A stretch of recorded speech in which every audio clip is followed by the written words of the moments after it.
Only my mother and I know that every meal I make for her is my quiet revenge. I've never told anyone, not even my husband. But it happened again tonight, and I can't stop smiling because it worked so perfectly. I know it makes me a terrible person, which is why I keep it to myself. Growing up, my mother was harsh, especially with me.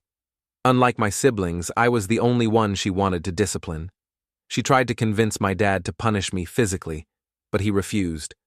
He had been abused as a child and wouldn't allow any of us to be hit.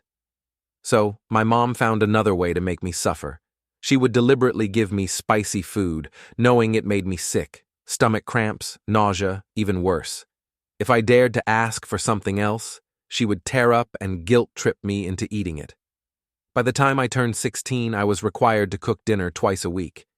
That's when I realized something. My mother absolutely hated pasta. The texture disgusted her.